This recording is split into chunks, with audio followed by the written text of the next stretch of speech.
Hi, my name is Elena and I speak more than one language. And for the time being, this is all the information you need to know. More, and you would already have an idea of me before we even got started. We're just a few seconds in, and some of you might already be guessing my age based on the tone of my voice, or my country of origin based on my accent. This is what I love about podcasts. Every first listen feels like an act of faith. You are dedicating your time towards someone you can't even see. You are invested into a person's story from a completely neutral starting point. More often than not, though, the popular podcasts are made by people who are already known. That's probably why you started listening to them in the first place. That's definitely something I do, and I love them, but I often feel a disconnect. Someone famous or who has made it, per se, is perceived as distant from my set of experiences, regardless of how hard their beginning must have been. I know there's a happy ending, and that changes all of it.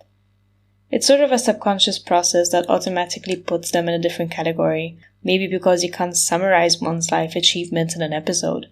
You are not able to witness the process.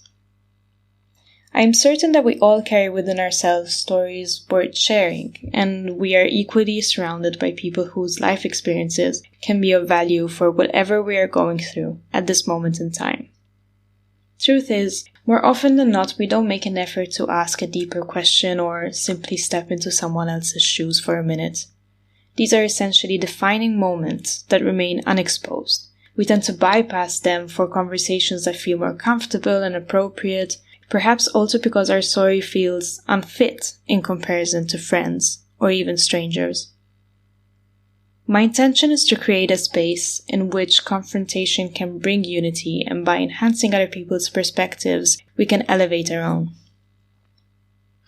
I've always had a strong desire to understand why we all act and react in such different ways, and being someone who always strives for deep conversations rather than small talk, I've come to realize that sharing past and present experiences can create a greater understanding of all walks of life, which are sometimes more similar than we think. These are similarities which connected me to people I would have never imagined. These relationships started despite having different mentalities, opportunities, or even languages. This is why languages are just as important in this podcast. Every few episodes in English, there will be an episode in a different language.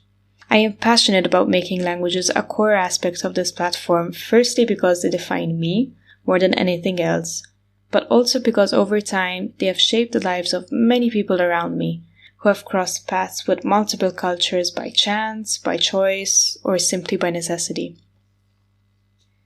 The title Tension of Opposites comes from a book called Tuesdays with Morrie, in which the author, Mitch Albom, visits his old college professor in the months preceding his death from ALS, and each week they share a different lesson on life.